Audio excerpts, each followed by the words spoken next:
Pemirsa, Car Free Day atau Hari Bebas Kendaraan Bermotor di kawasan Bundaran HI kini terlihat ramai dipadati oleh warga. Car Free Day ini seperti sebuah oase ya, karena menjadi sebuah momen yang dinanti-nantikan oleh masyarakat untuk refreshing ataupun sekedar menghirup udara segar.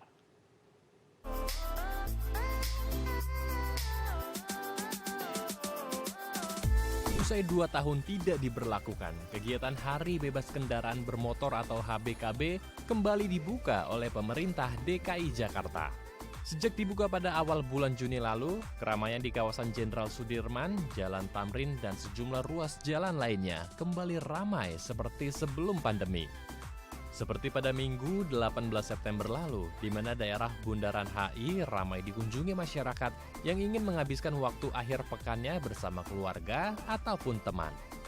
Berbagai kegiatan berlangsung di sana seperti olahraga, bersepeda, jalan santai, hingga bersuah foto dengan berbagai latar belakang yang apik.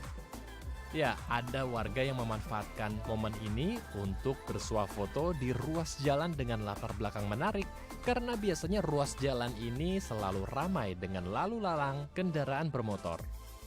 Berlangsung mulai pukul 6 hingga 10 pagi, masyarakat merasa senang karena dapat merasakan kemeriahan di hari HBKB setelah 2 tahun kegiatan ini sempat ditiadakan untuk mencegah penyebaran COVID-19.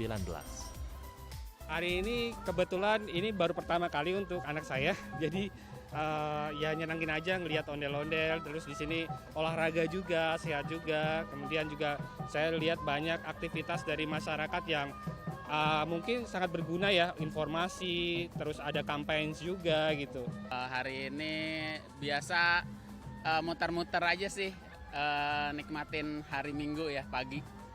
Seneng banget ya gitu. Harapannya kita bisa terus kayak gini terus gitu, bisa tiap minggu rutin CFD-an lagi gitu. Karena waktu COVID itu benar-benar nggak bisa olahraga. Meski saat ini pandemi COVID-19 sudah mulai melandai, namun penerapan protokol kesehatan juga mulai melonggar, di mana terlihat sejumlah masyarakat yang ada di kawasan bebas kendaraan bermotor abai terhadap penerapan protokol kesehatan.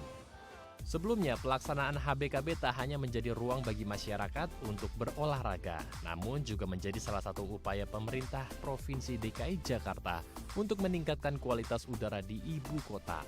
Selain di ruas Jalan Jenderal Sudirman dan MH Tamrin, pelaksanaan HBKB juga diperluas hingga ke tingkat kota. Novi Permatasari, Syahri Kurniawan, DAI TV. Ya, untuk membahas lebih lanjut kita telah terhubung langsung dengan Bapak Bondan Adrianus selaku juru kampanye iklim dan energi dari Greenpeace. Selamat siang Pak Bondan, apa kabar Pak? Assalamualaikum. Selamat siang, Waalaikumsalam. Selamat siang, terima kasih, sehat. Alhamdulillah. Baik, kita langsung saja berdiskusi Pak Bondan. Hari ini diperingati sebagai International Car Free Day. Lalu sejauh ini kalau dari kacamata Pak Bondan sendiri, bagaimana dengan HBKB kita atau Car Free Day yang sudah diadakan di berbagai kota di Indonesia, terutama di DKI Jakarta, yang kalau tadi kita lihat di tayangannya sudah sangat dipadati sekali ya oleh warga kita karena sempat beberapa kali dihentikan dan sekarang sudah mulai ada pelonggaran-pelonggaran dan Car Free Day tadi tampaknya sudah sangat ramai sekali.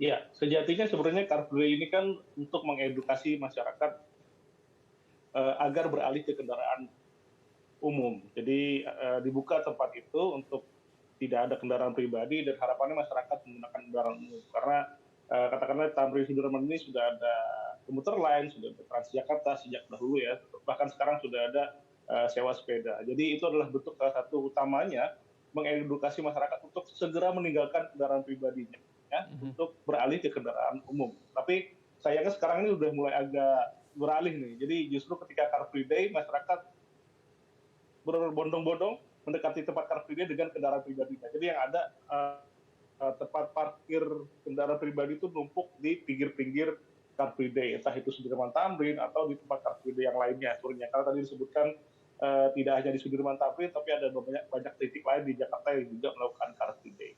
Begitu sih.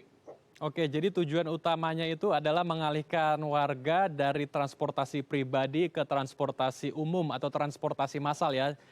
Dan bukan Betul, hanya betul. untuk Karena sekedar bersenang-senang begitu di hari libur kita bisa berrefreshing bersama keluarga di tempat-tempat yang sudah ditentukan, tapi ini justru tujuannya adalah aksi Go Green ya, agar kita bisa beralih dari betul. transportasi pribadi ke transportasi massal. Iya, karena itu bentuknya edukasi bahwa sejak beberapa tahun lalu ditemukan bahwa Jakarta memang kalau bicara polusi udara sumber utama pencemaran adalah transportasi ya. Mhm, Jadi transportasi sebagai sumber pencemaran udara dari berbagai bentuk polutan, untuk polutan PM2,5, polutan CO2, bahkan hidrokarbon itu polutan terbesarnya berasal dari transportasi. Jadi salah satu yang digadang oleh DKI Jakarta untuk membuat langkah nyata adalah mengedukasi masyarakat dengan Car Free Day ini.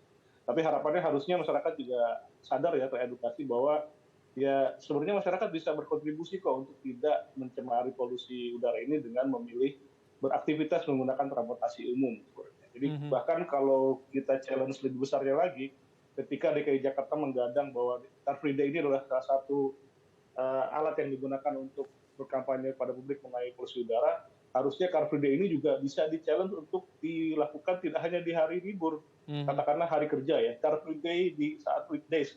Tadi Sudirman Jakarta, Sudirman Tamrin itu dilakukan Car Free Day ini yang sebenarnya Greenpeace juga challenge kalau di Jakarta, kalau bisa melakukan itu akan luar biasa. Jadi bayangkan kalau teman-teman publik itu masyarakat yang menikmati Car Free Day di hari Minggu, nah kita coba challenge DKI bisa nggak ya bikin Car Free Day di hari biasa gitu, di hari weekdays yang kalau bicara transportasi di situ udah ada MRT, sudah ada Transjakarta, sudah ada komuter lain, bahkan sudah ada sepeda ya mhm. yang untuk disewa dan sudah ada jalur sepeda. Harusnya kalau bicara penanganan pencemaran polusi udara, kita coba deh Car Free Day di weekdays. Ini bentuk challenge yang mungkin diedukasi kepada masyarakat, tapi di weekdays ya, gitu. Mhm.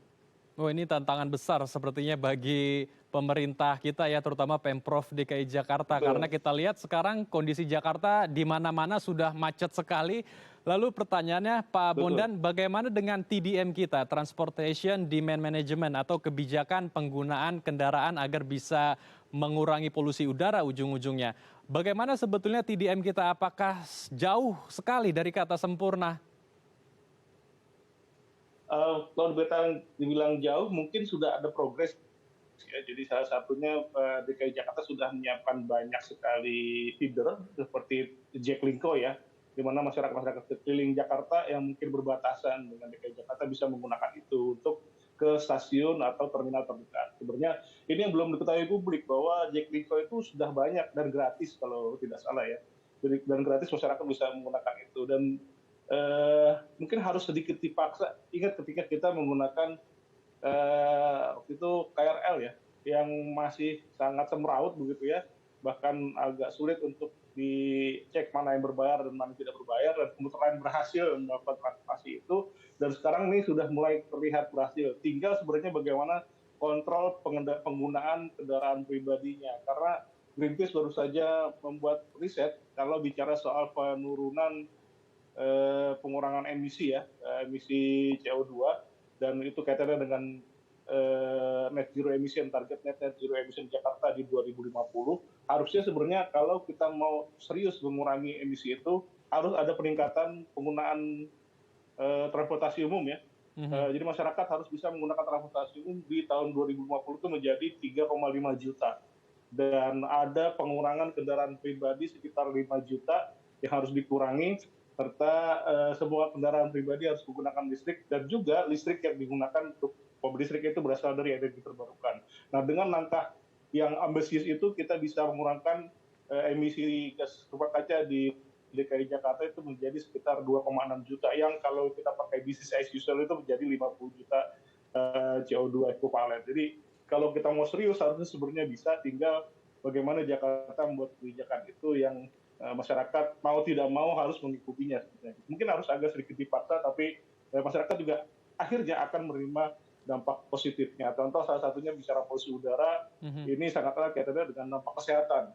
Jadi polusi udara itu ada sekitar 5 risetnya ya, ada sekitar kerugian 50 triliun yang akan dikeluarkan masyarakat di Jakarta untuk berobat yang erat kaitannya dengan polusi udara, begitu.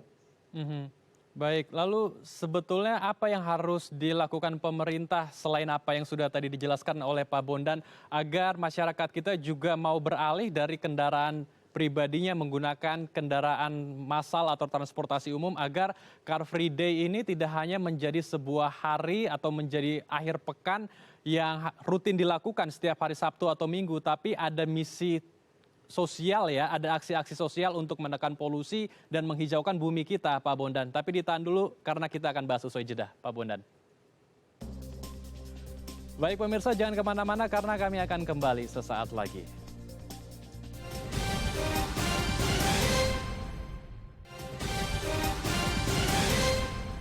Terima kasih pemirsa Anda masih bersama kami di Halo Indonesia. Kita akan melanjutkan perbincangan bersama Bapak Bondan Adriano.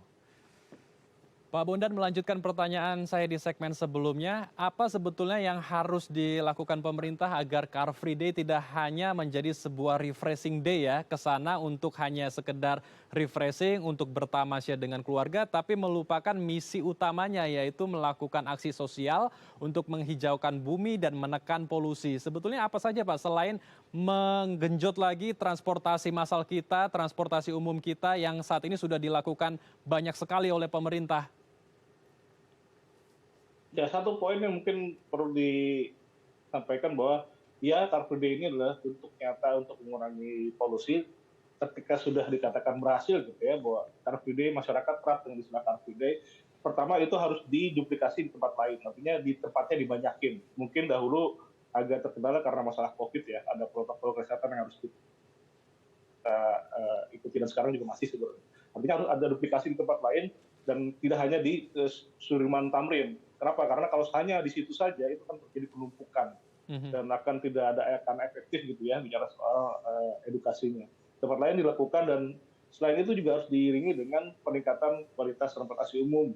Bagaimana transportasi umum ini bisa mudah diakses dan murah dan nyaman. Jadi masyarakat juga tidak harus dipaksa untuk menggunakan transportasi umum dan diberikan pilihan. Salah satunya mungkin di Sudirman Tamrin kan sudah ada jalur sepeda terproteksi ya. Jadi jalur sepeda terproteksi itu gimana masyarakat yang bersepeda dari mulai pemula sampai yang advance pun ketika bersepeda beraktivitas menggunakan sepeda ke kantornya itu sangat mudah dan merasa terlindungi gitu ya. Tidak harus was-was ditabrak dan segala macam, dan itu juga penting. Jadi selain pemerintah juga punya kewajiban itu, masyarakat juga mungkin punya pilihan sebagai bentuk kontribusi ya untuk mengurangi polusi udara. Jadi sudah ada edukasi Car Free Day ini, harusnya masyarakat juga sadar bahwa ya kita sebenarnya punya pilihan kok untuk tidak berkontribusi dalam mencemari polusi udara. Saya dengan cara kalau kita bisa teman-teman Bike to Work itu slogannya adalah mulai dari yang dekat dan mulai dari diri sendiri. Jadi kalau memang bisa bersepeda katakanlah ke minimarket yang jaraknya 100 meter ya pakai sepeda lah atau berjalan kaki. Jangan ke minimarket hanya 100 meter itu cuma beli hal yang kecil terus pakai motor gitu ya. Nah ini kan bentuk ketergantungan yang harus kita tinggalkan. Ketika sudah ada seperti itu, kita mulai dari yang dekat dan kita terbiasa, kita bisa beraktivitas ke kantor misalnya semua pakai sepeda, dan itu yang saya lakukan sebenarnya sejak 2019 lalu. Akhirnya kita akan bisa terbebas untuk memilih transportasi yang beraktivitas tanpa mencemari polusi gitu. Jadi itu yang harus dilakukan. Jadi dua sisi ya, pemerintahnya juga memperbaiki fasilitas umumnya dan masyarakat juga berpartisipasi untuk itu. Karena sekarang seperti di MRT itu kan sudah bisa mix ya, pakai sepeda gitu. Dan di Transjakarta juga kita bisa bawa sepeda lipat kayak gitu. Dan masyarakat juga tinggal menikmatinya. Dan bagaimana kampanye ini terus ditingkatkan sehingga masyarakat juga tahu bahwa oh ternyata sudah nyaman kok pakai transportasi umum. Dan satu poin lagi, Car Free Day itu bisa banget diduplikasi atau dicoba tidak hanya dari hari Minggu atau hari libur, tapi juga di hari kerja. Sebagai bentuk tantangan bahwa masyarakat bisa kok menggunakan transportasi umum dan bisa tidak mencemari polusi udara untuk berangkat beraktivitas seperti itu.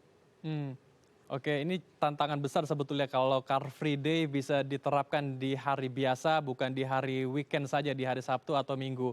Pertanyaannya, Pak Bondan, kenapa sampai saat ini meski transportasi massal kita, transportasi umum kita sudah luar biasa ya, tadi sudah dijelaskan oleh Pak Bondan, bahkan pemerintah juga sudah membuat sistem integrasi dengan harga Rp10.000, masyarakat bisa menggunakan 3 transportasi umum kita, yaitu LRT, MRT, dan Transjakarta. Tapi pertanyaannya mengapa sampai saat ini Jakarta juga masih macet di mana-mana dan masyarakat masih lebih nyaman menggunakan transportasi pribadinya dibandingkan transportasi umum? Ini kaitannya dengan pilihan ya masyarakat. Jadi harusnya ketika sudah banyak pilihan seperti itu juga diiringi dengan kebijakan yang selaras. Artinya ini kaitannya dengan penjualan kendaraan pribadi. Ingat di tahun lalu ketika Jakarta pada saat pandemi tetap memperlakukan ganjil genap gitu ya dan uji emisi, tapi justru di nasional di Indonesianya justru menerapkan kebijakan keringanan pajak karbon kendaraan, pajak kendaraan. Jadi bukannya mengendalikan jumlah kendaraan, malah justru membuat kendaraan makin banyak. Seperti itu. Harusnya sebenarnya itu ada kebijakan yang selaras sehingga si pemerintah Jakarta juga dengan nyaman gitu ya bahwa membuat kebijakan seperti itu. Dan ini juga erat kaitannya dengan polusi udara yang sebagai utama ketika Car Free Day itu diterapkan, utamanya adalah bagaimana masyarakat bisa menghirup udara segar. Dan untuk bicara soal polusi udara ini, kalau teman-teman ingat nanti di tahun waktu itu di tahun 2019 kita mengajukan gugatan dan sudah dimenangkan di 2021 dan sekarang sudah 1 tahun kemenangan gugatan dan sebenarnya belum banyak hal yang berubah walaupun tadi di presentasi disampaikan itu adalah bentuk grand design di Jakarta dalam upaya pengendalian pencemaran udara, salah satunya adalah Car Free Day. Tapi ini juga yang perlu kita highlight bahwa grand design tersebut ternyata hanya menargetkan emisi polusi udara itu turun sekitar 40%. Artinya bisa dibuktikan di tahun 2030 nanti dengan rencana sekitar 70 rencana yang dilakukan di DKI Jakarta itu masyarakat Jakarta masih akan tetap menghirup polusi udara. Kenapa? Karena ditargetkannya itu artinya udara yang kita hirup masih melebihi baku mutu udara ambien, dan ketika baku mutu udara ambien sudah melebihi ambang batas itu artinya tercemar, dan ketika tercemar artinya kita masih akan menghirup polusi udara hingga tahun 2030. Nah, artinya langkah DKI Jakarta yang 70 itu harusnya bisa dilakukan lebih ambisius lagi, dan satu-satunya yang bisa melakukan ini adalah pemerintah dengan kewenangan pembuatan kebijakannya. Mudah-mudahan nggak terlalu muter ya Mas jawabannya. Oke, jadi ini kembali lagi ke kebijakan pemerintah dan kesadaran masyarakat sendiri agar bisa beralih dari kendaraan pribadinya ke transportasi massal. Nah, di Jakarta ini kan dipadati oleh bukan hanya warga Jakarta saja, tapi ada warga dari penyangga juga seperti Bodetabek misalnya, Bogor, Depok, Tangerang, Bekasi yang bekerja di Jakarta. Mereka bermobilisasi juga di Jakarta dan menyebabkan kemacetan juga dan ujung-ujungnya juga memberikan polusi dari kendaraan pribadinya. Ini bagaimana Pak Bondan, apakah feeder dari pemerintah juga seharusnya disediakan di daerah mereka agar mereka juga bisa memilih untuk menggunakan transportasi massal atau transportasi umum dibandingkan kendaraan pribadinya? Karena kalau mereka menggunakan transportasi umum, mereka harus mengeluarkan uang lagi untuk membayar biaya ojek online begitu untuk ke satu titik transportasi umum, misalkan Transjakarta. Ya, ini erat kaitannya dengan mungkin satu sosialisasi. Mungkin masyarakat juga memilih menggunakan kendaraan pribadinya karena belum tahu ada Jaklingko gitu ya. Dan juga mungkin Jaklingko itu belum sampai ke daerah tempat tinggalnya. Seperti saya ada di sekitar rumahnya dia di sekitar Depok. Ketika saya mau pakai Jaklingko itu saya harus jalan sekitar 1 kilometer. Jadi Depok ini perbatasan dengan DKI Jakarta. Jadi Jaklingko ini mungkin sudah ada tapi perlu diperluas lagi jangkauannya sehingga ada namanya istilahnya minimalnya itu di bawah 700 meter itu masyarakat bisa jalan dan menggunakan transportasi umum untuk ke feeder selanjutnya. Nah, sampai saat ini Jaklingko ini mungkin masih menjangkau hanya daerah-daerah tertentu yang masih belum tercapai ya, seperti saya gitu. Jadi ini satu hal itu, kemudian edukasi kepada masyarakat atau sosialisasi bahwa ada loh Jaklingko lewat di sini gitu. Dan sebenarnya sekarang Jaklingko pun sudah ada yang pakai AC, Mas. Jadi nyaman tempatnya. Jadi nggak berangin-angin lagi. Jadi ketika masyarakat tahu, oh ternyata ada feeder yang nyaman, kemudian juga bisa sampai ke dekat rumah mereka, itu mereka akan pasti pakai. Yang kedua adalah soal kerjasama antar pemerintahnya. Karena kita tahu DKI Jakarta kan pilihnya ada Tangerang, Bekasi, Depok, Jawa Barat. Nah itu harus ada koordinasi yang sinkron. Karena beberapa jalur kalau diperhatikan itu ada yang seolah-olah dipaksa dan tidak mau gitu untuk DKI Jakarta itu masuk angkotnya ke daerah tersebut. Di Margonda gitu ya. Ada Transjakarta yang tadinya masuk ke dalam Margonda, tapi karena Depoknya tidak mau dalam tanda kutip nambah macet, akhirnya Transjakarta tersebut hanya sampai UI. Nah, kondisi-kondisi seperti ini harusnya dibuat kerjasama yang bisa sinkron gitu. Ketika DKI Jakarta membuat jalur transportasi, harusnya disambut dengan daerah perbatasannya. Jadi ini juga sebenarnya penting untuk transportasi di tempat tersebut, Depok, Bekasi, gitu ya, Tangerang. Nah ini interkoneksi ini yang menjadi penting untuk mungkin Jakarta dan pemerintah daerah yang lainnya duduk bareng untuk menyambungkan transportasinya sehingga masyarakat bisa nyaman untuk menggunakan transportasi umum. Jadi memang harus dibuat nyaman dan terus dipaksa sehingga masyarakat juga akan rela untuk meninggalkan transportasi pribadinya. Dan kalau nggak salah di rencana DKI Jakarta juga ada road pricing. Yang ini belum disosialisasikan. Road pricing ini nanti ketika masyarakat luar Jakarta masuk ke DKI Jakarta itu akan ada semacam pembayar ya, seperti bayar tol ya, untuk masuk ke dalam DKI Jakarta. Jadi mungkin itu bentuk-bentuk DKI Jakarta yang memaksa dalam tanda kutip ya, untuk masyarakat beralih ke transportasi umum. Salah satunya mungkin parkir yang dimahalin gitu ya. Itu salah satu bentuk yang memang kita harus dipaksa dalam tanda kutip menggunakan transportasi umum, tapi dalam satu sisi lain transportasi umum juga harus dibuat nyaman, murah dan mudah diakses. Baik, kita harapkan pemerintah juga saling bekerja sama antara pemerintah daerah satu dengan pemerintah daerah lainnya agar interkoneksi tadi yang sudah dijelaskan Pak Bondan bisa benar-benar terlaksana dan transportasi massal kita juga terus difasilitasi dengan baik, dengan nyaman sehingga masyarakat pun juga bisa beralih dari kendaraan pribadinya ke transportasi massal sehingga kita bisa bersama-sama menekan polusi udara. Terima kasih Pak Bondan telah berbagi waktu dan informasi bersama kami di Halo Indonesia. Salam sehat. Assalamualaikum Pak Bondan. Terima kasih, salam sehat. Pemirsa, sebuah museum yang cukup unik dan apik di Karo, Sumatera Utara, yaitu Museum Pusaka Karo yang menjadi sebuah destinasi wisata sejarah bagi warganya. Informasinya sesaat lagi, tetap di Halo Indonesia.